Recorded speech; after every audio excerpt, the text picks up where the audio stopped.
We don't need the mic in here. I think everybody can hear me okay. This is just because we're streaming. So, hello everybody. For our newest Lunch and Learn, or the first of our series of market huddles, I think everybody in the room knows that every Monday we do a webinar, and then this is our second market huddle where we were doing this pre-COVID, and we've got this going on again where once a month we come out and, this week it's Jimmy John's. So have a little lunch and try to bring in a speaker of some interest that I think a lot of families that are in or nearing retirement, and this is maybe a little bit different skew than what we've been doing. We're not going to be talking so much finances or Social Security or income planning, but I wanted to introduce everybody to a good friend of ours, Patrick Reusse, who most of you know who he is. He's been writing for the Star Tribune for better than he's been writing for over 50 years with the Star Tribune since, I think you said 1988.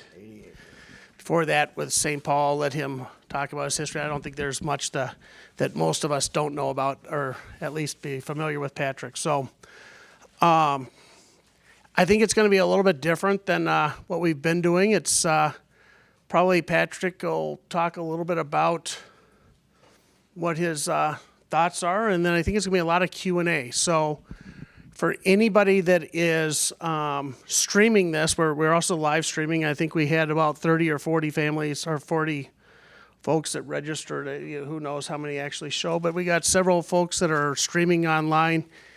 If you have a question that would like to be asked, if you're in the streaming audience, just go to Ask Joe at Secured Retirements, and we can address those questions as they come in. And then we've got an audience here, a group of clients and friends and such that are here from and what have you. So I don't want to take up too much more time. Let me go to my official presentation, or my official introduction slide.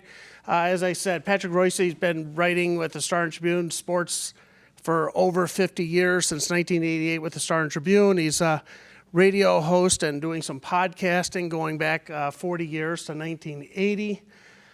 Inducted into the Minnesota Broadcast Hall of Fame. He has 4 podcasts. If you want to catch more of Patrick Reusse throughout the week, you can catch him on Monday Night Talk with Joe Soucheray and the Reusse Unchained and Garage Logic on Friday. He's all over the place. But if you go and if you're a podcast and want to catch more of him there, we'll have these up while he is speaking. With that said, I don't want to take too much of your time, and I'll let you have at it. All right.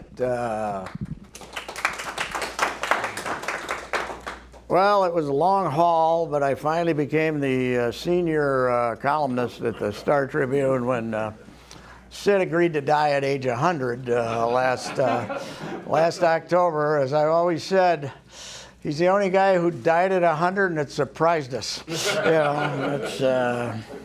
It was an amazing situation that I always. I had a 25-year advantage on him, and I was not sure I was going to outlive him, that's for sure. But he was an interesting character. My first real newspaper job was as a copy boy at the Star Tribune in '63. And I was living out in Prior Lake and getting ready to go to the U, and had only been there a couple of months as a copy boy. And it was a beautiful Sunday afternoon, and the Prior Lake boys decided we had a very great need for a pasture beer party that Sunday, and I was supposed to be working that Sunday night at the Star Tribune, then the Minneapolis Morning Tribune only. And Sid was the sports editor, and I called in sick, even though I couldn't have been healthier. And this is a true story that I still don't believe. Sid, later on, I learned, believed that you could get anybody on the phone anywhere. We were out there, it's about 5 o'clock in the afternoon. We'd been out there for 2-3 hours, and the farmer drives up the driveway back into his pasture and says, "Is Patrick Reusse here?" And I said, "Yeah, I'm here." He says, "You're supposed to call Sid Hartman in the office." And I still haven't figured out how Sid tracked me down in a pasture drinking beer in September of 1963. But he taught me a good lesson. Don't call in sick, and I don't think I ever did call in sick again in my life when I hadn't had surgery or something like that. So he was quite the character, and they said I wrote 4 columns on it. I had already written the big long obit, 110 inches of newsprint, and when he died, and then I wrote 4 columns, and I said, the only problem was I was very happy with the results, except I did have to get a lot of stitches taken out of my tongue when I, we couldn't tell the whole truth, nothing but the truth, so help us God, about that guy. I did write his book too, which was an interesting experience that I would go through the transcripts. I'd write 2 paragraphs and then send it to him. And one day in there, I had his birth date in there, and he said, "I don't want my birth date in there." And I said, "Well, Sid, we're going to be charging people $25. We should tell them when you were born." He says, "Just say I was born." And I said, "Okay, Sid. That's information in your case, because a lot of people think you were hatched." So anyway, we had a great love-hate relationship. But funny thing is, I worked in St. Paul for 20 years as an alleged rival of Sid's, and then came over in '88 to Minneapolis, and our relationship didn't change at all. You were always the enemy. He wanted the information. He wasn't happy when we had a really good, aggressive beat writer on the Vikings or something, because they might get news, and he wanted all the news for himself. And it was always entertaining to know him. And one of the last times I saw him, because basically the last year he didn't leave the house because of the pandemic. His health was failing, and he had 2 nurses, 2 gals that took care of him, alternating. They were sisters. One of them loved sports and loved Sid. The other one didn't like sports and wasn't sure about Sid. But anyway, and as luck would have it, the one that wasn't that big a fan of Sid ended up stuck in the elevator with him at the Star Tribune, like one of the last times he came down to the office. 99 then, he got stuck in the elevator, and he was in there for hours. They didn't get and he was like going absolutely insane, as you could all imagine. And I saw her later, and I said, "How was it?" She said, "A living hell," she said. Not a patient gentleman, Sidney. So anyway, it's, I've been at it a long time. I've started writing columns in '79 at the St. Paul paper, and then before that I was a Twins beat writer in high school, for a very, very small time, and St. Cloud for 2.5 years, which I loved. But it was, I was telling Ryan here is my stepson, actually. He works for here, and Ryan is doing a fine job getting to his stepfather to actually do something with his money instead of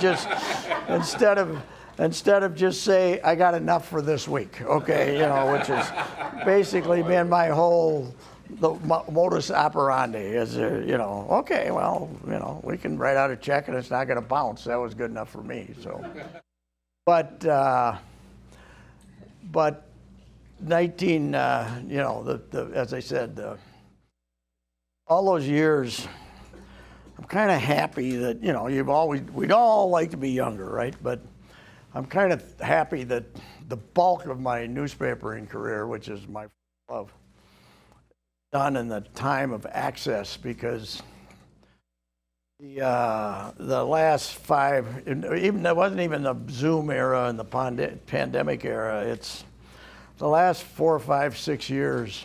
The teams have really made access more difficult they'd rather have you reading stuff off their website spun properly you know, and Valley Sports North, you know, one of our big jokes is, you know, the Twins can get beat 14-2, and somebody will get 2 hits, and you'll see in their post-game show, and it'll say, you know, Buxton explodes with 2 hits or something like that. And we always kind of on Twitter do this joke of, coming up next on Valley Sports North, after they've humiliated themselves greatly, is some 3 positive spins on the day, and it's that whole it's a journalism with which I'm not familiar, not having access to the people.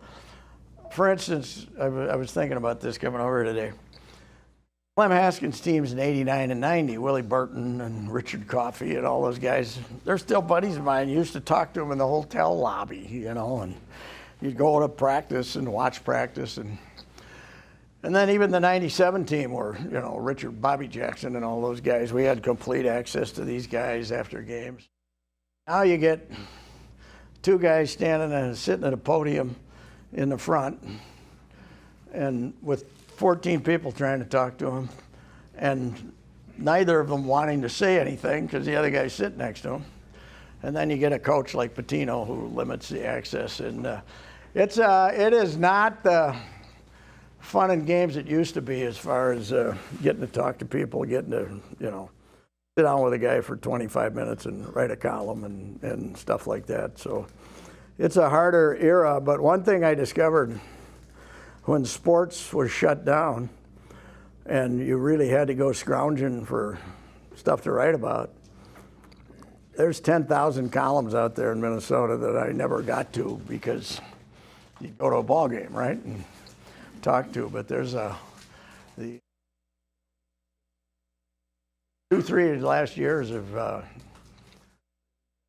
I've enjoyed it because they're going out and finding stuff and writing stories about, I don't know, an example is, you know, we all know Lumpy Heron.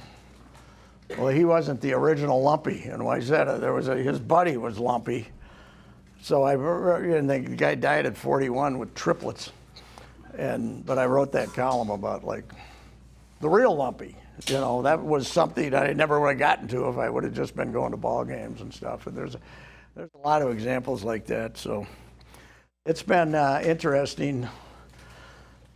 We also have 3 other columnists who really concentrate on Vikings, Gophers, blah, blah, blah. And I've been trying to do a lot of. I was telling Joe and Ryan today and some of the early arrivers about guy, you know, my guy George Shire, the wrestling expert of all time, cannot be stumped, was telling me about how this is the first 50th anniversary of some great Gagne, Bockwinkel, the match, and I love writing stuff like that. So, you know.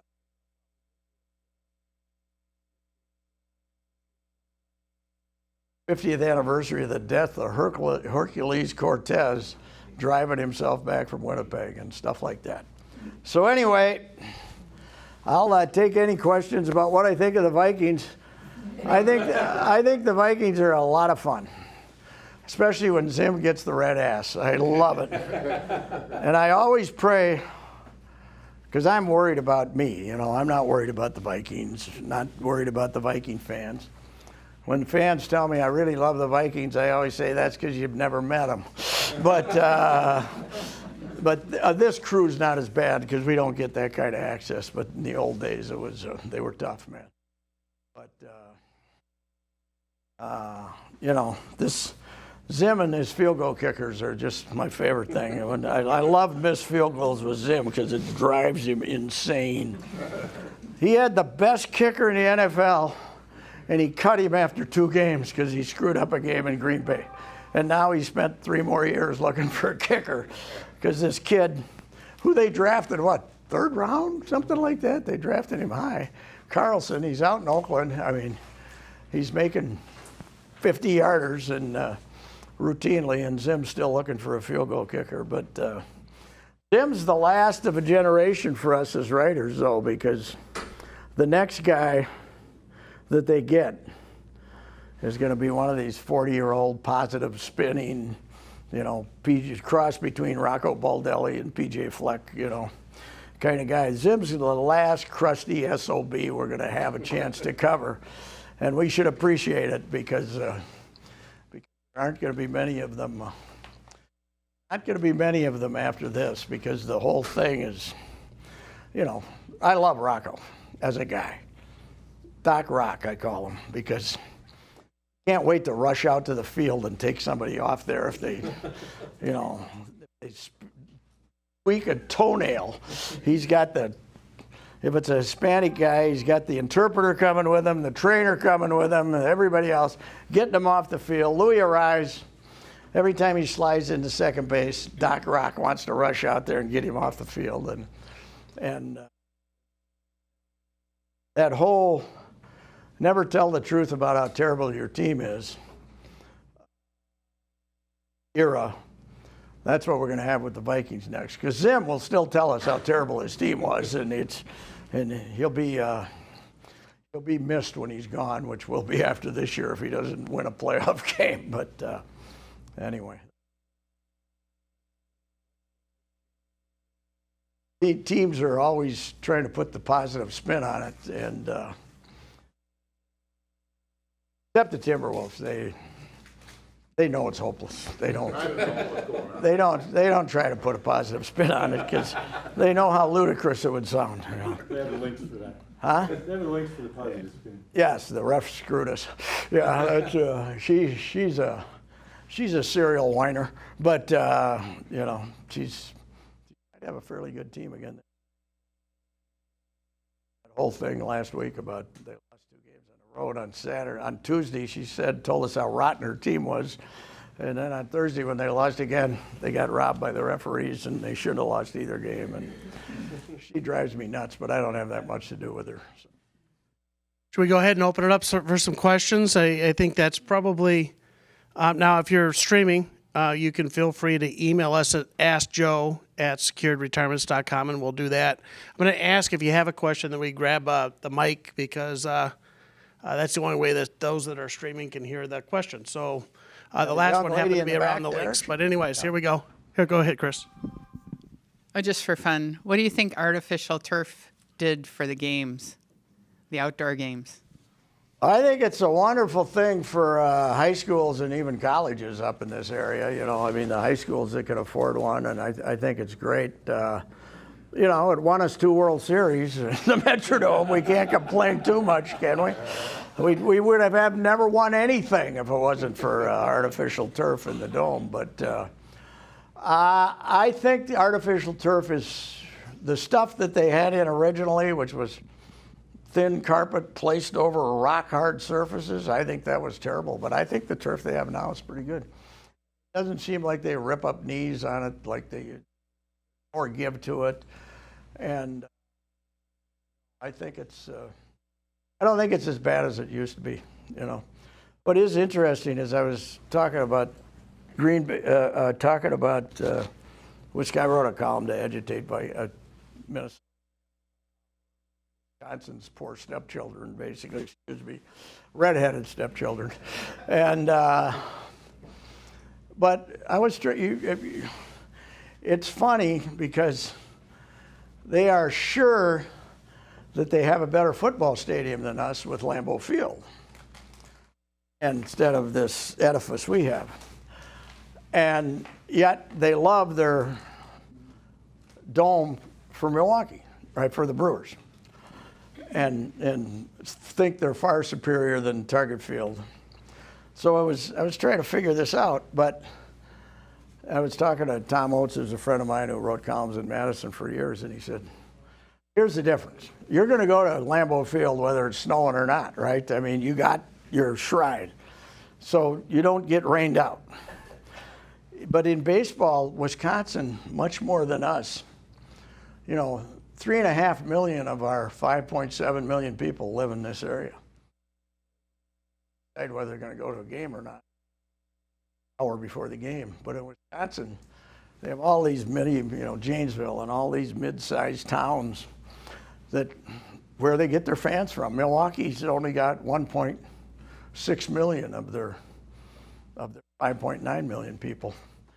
And it's great for them because they got Racine and Kenosha and Janesville and all these mid-sized towns where they draw, Green Bay, where they draw people from, and those people know they're going to see a ball game. So anyway, I love Target Field as a ballpark, but I've also been there when they first pitch, it was 29 degrees, which was not a good idea.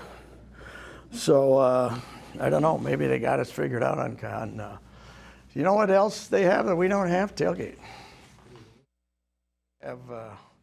Brewers have it. They have big parking lots around that ballpark. Of course, the Packers have it, and of course, the Badgers have it. And there's some tailgating at Gopher games, but it's certainly not like it is in Wisconsin, where it's for miles. And they just have more fun going to games because they get hammered, and then they go to the games, and they're happy about it. We've built everything without tailgating, which makes it difficult. Another one? Any other questions?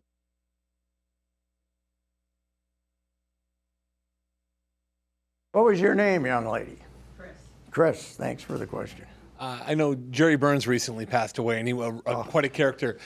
One, I'd love to hear a Jerry Burns story. And was he the most interesting character you've covered in your 50 years Not the here? most interesting, but what was interesting about him is that his team had a bunch of guys who were a pain in the ass. But Studwell and those guys, everybody loved Studwell, unless you were the media, then he used to scream at you. But Burnsy, we all loved Burnsy, even when he told us what a bunch of idiots he was, because he was so funny. And the famous Schnelker tirade, which got incredible publicity, at the time of his death. In fact, 2 years ago, I think, Deadspin, when it was still the Irreverent website before they got bought by a corporate. But the Deadspin guy called me up and said, I just discovered this. This is better than all the other tirades they talk about. And he said, I'll tell you about it. But, the Schnelker, and I'm very proud that he had stopped the tirade, and then I asked him another question, and it got him rolling again. And there's nothing better than Birdsy's walk-off under his breath bleepers when he says that's kind of. But there was another one that there's no tape that exists that was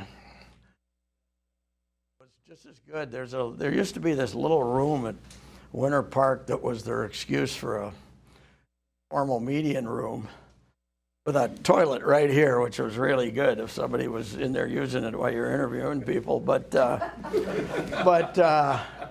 this was 87, when they made the playoff run, but they lost their last two, and it looked like they weren't going to make the playoffs, and they lost on Saturday to Washington. And on Sunday morning, we out there they needed a bad Cowboy team to beat St. Louis, else they weren't going to make the playoffs. Burnsy is in this room, and there's about 5 of us in there, and Bob Sansevier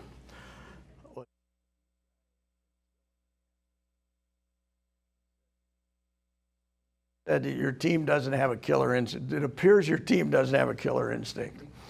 And he went on about killer instinct and what a bunch of jackasses we are to talk about killer instinct for 10 minutes in this little room. But this was people were just writing. We didn't have tape. Because if we had the killer instinct tape to go with the Schnelker tape, we'd have the greatest exact in the history of coaching tirades. There was another time that I went on a road trip with them. They'd started the year terrible, and then they won like 5 in a row. And Mike Lynn, who by the way was great, public didn't like him, but he's the only guy who ever called me up and when I named him Turkey of the Year and say what took so long the next morning. But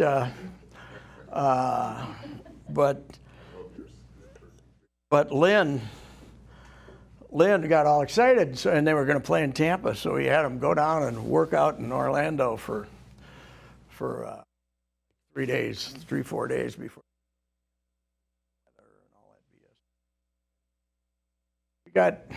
We were going to do the post-game interview with Burnsy in the hotel room of Merrill Swanson, who was the Vikings PR guy then. He died 2 years. But Merrill's had the bathtub full of beer, and Burnsy had about 6 beers and was telling us stories going back to Iowa and everything else for like 2 hours. And then he goes in there, and then he's leaving, and he said, "Burnsy, we haven't asked you about today's practice or anything. We got nothing here. All we got stories about Iowa in 1956. And he said, "When the beer runs out, the bullshit stops." And boom, he's hauling down the hallway, and we're running, "Burnsy, we need a quote on practice or something." And we're chasing him down the hallway. He was great. I went out to see his. He was in World War II, but he got in at the end, and he was going to be a gunner in one of those little Navy plane, one of those little tiny Navy planes. He was going to be a gunner in one of those, but he was on the ship in the war ended. But then he ended up in one of the islands, going in to look out for Japanese fellows who hadn't gotten the message that they shouldn't be fighting anymore. But I could always, listening to Burnsy when he's rolling with the F-bombs, I would have liked to had audio of him if the Japanese planes were attacking him while he was in. There might have been some unacceptable ethnic slurs being cast. But he was, I loved him. He was fantastic. I went out to see his, the little ceremony they had for him at Fort Snelling, and his wife was there, and 4 or 5 brother-in-laws and son-in-laws. One of the son-in-laws says, "Yeah, it's a family ritual.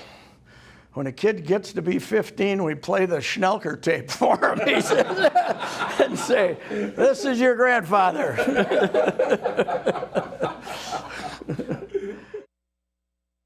Got anything else here? Anybody else need it? Yeah, we got one. This is Ryan Dillon, financial advisor here. We got one from our online streaming here, Mark from St. Paul. He said, besides the 2 World Series teams of the Twins, was there another era or team that you had a fun covering, is what he said, or it was interesting to cover? I loved Clem's Gopher teams. I loved the basketball teams. And, Wooger, some of that Wooger hockey team that lost to Harvard when Skarda hit the post, that was a great collection of characters, too. And, there's a lot of fun. The 2002 gang of Guardies that won a playoff series, and you thought they beat Oakland, and then they got swept by the Angels. But there's a lot of fun. I do a lot of like state college stuff and stuff like that. One of my favorite teams was Lardy, St. John's coach. One of the goofiest guys. When in doubt, I'd just get in a car and drive up there. I knew I'd get one call. And one day I was up there, and they were building all these ramps for their handicapped kids. But they didn't have any handicap. They didn't have any. All those kids were at Southwest State, So Gag was walking around campus with me and said, he said, "We don't have any kids to take advantage of this, but the Coke guys love it," he said. Hey, and push her right up, and he would say some stuff like that would not play well if it was repeated in public. But I love that guy. But one of his greatest teams was played at Dayton, and they had a hell of a team, 89, 90. Turned it over 10 times and only got beat by a touchdown. And there was this, Dayton used to be a Division I team. They had this big old stadium that was dank and gray and thousands of seats more than they needed. And John was sitting out in this big ante-room out in front with one chair with his head down. Worst loser that ever lived. He's sitting there with his head down and just moaning, you know. The players were coming out and comforting him. I like that. The seniors were coming out and saying, "It'll be okay, John, don't worry." Unlike the coaches, you know, saying, "Hey, you know, we'll get him next time." He'll be okay. So are the Vikings ever going to quit breaking our hearts? You know, actually they've had a few, but I don't think it's like Green Bay. I mean, they won some Super Bowls, but how do they feel about? They've been in 4 conference title games in 8 years here, and 3 in the last 4 years, and got beat in ugly circumstances. So I don't know if it's been a reasonably successful program, you know. I mean, it's you know, long ways. It's, to me, not winning the Super Bowl isn't as big a shock as avoiding going to the Super Bowl since '76. You know, that's you know, I think '98's the worst loss that we've ever had in this time. No, that was 2 years later. 41 Donut. That was when the franchise started going downhill. But '98 when they had Moss and those guys, and they were funny. I had a Bob Ryan from the Boston Globe, a great writer and a good friend of mine. Anderson not having. That's going to end up costing them a game. I said, they're going to beat these clowns by 2. Turned out that way. Remember about that game, walking back to the Star Tribune, because it was, you know, the Metro. Big parking lot between the building and all these little flags, the little window flags laying in the slush. When people came back out, there had to be 50 of them in that parking lot. It was a slushy day, you know, and they laying in they aren't taking this one too well. You could see. It was that was the greatest photo the Star Tribune's ever taken. Though I don't know, I have it in my garage. The Weeping Blondes, the 3 women do you remember that? 3 women in the stands, looking like their entire family had been killed by an axe murderer after the loss. And Brian Peterson, one of our great photographers, Turner, was smart enough to turn around and instead of take the field, take the stands. And we call them the Weeping Blondes. I got it at home. I did a 10-year anniversary piece on them. And we got them go back in the stadium and we posed the photo, but in the photo in the paper, one of the original 3 that was standing there got blocked out by another girl. So we got the original 3rd Weeping Blonde in the picture that we ran 10 years later.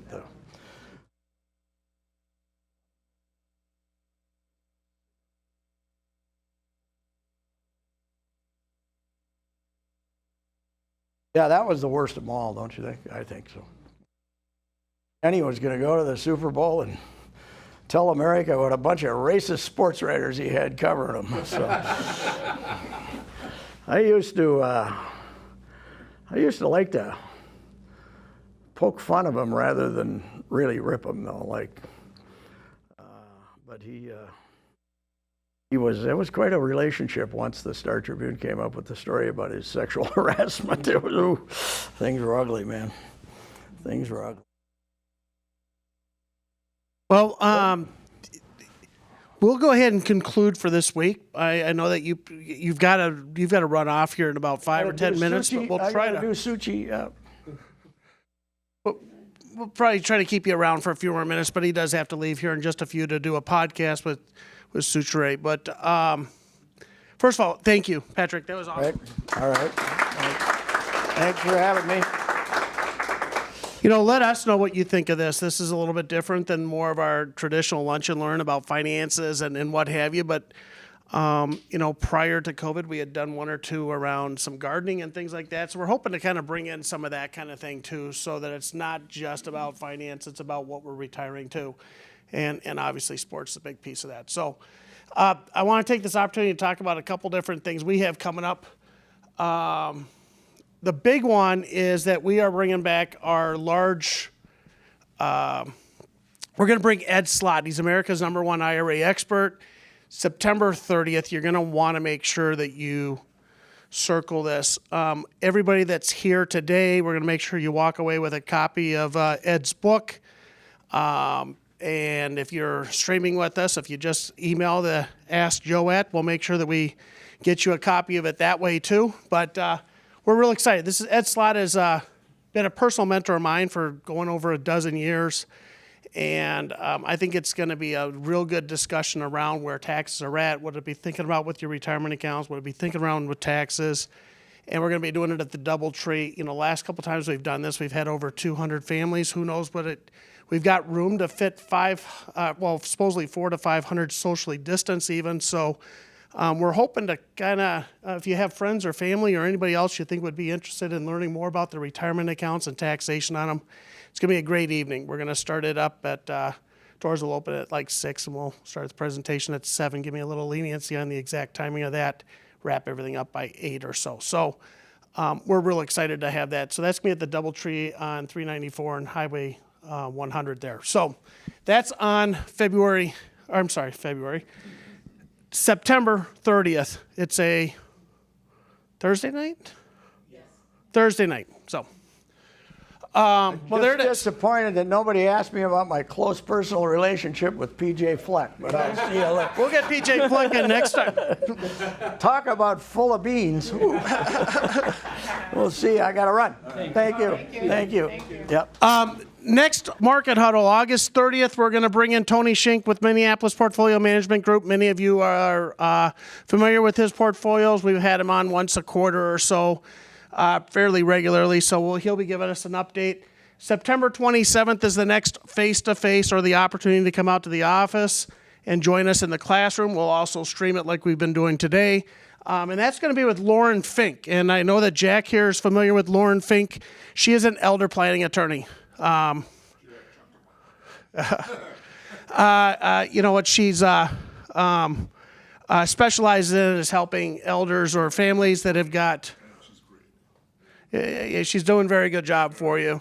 Are you okay if I share a little bit about what? Okay, so Jack's wife Helen has had had a stroke and has had some some concerns and long-term care issues, and Lauren's been a real good piece of helping him through that process and helping him through that. And so we continue to pray for Helen and you. But Lauren's going to talk about what you need to think about if you end up in a crisis mode like that. Yeah, good point. So start planning early as things are starting, if anything's happening with a parent or what have you. So those 3 dates. September 30th, we have Ed Slott. That's going to be a great event. We want to see everybody out there. That's a great event to bring families to. August 30th will be a webinar format with Tony Shink, and then September 27th will be our next face-to-face lunch and learn like today, where we'll stream it. And if you would like to get a copy of Ed Slott's book, make sure you email us. You can go to info@ or askjoe@Secured Retirements. And with that said, we'll go ahead and wrap everything up for the day, and we'll be back next Monday with Tony Shink with MPMG and a webinar. Have a great afternoon. Bye-bye.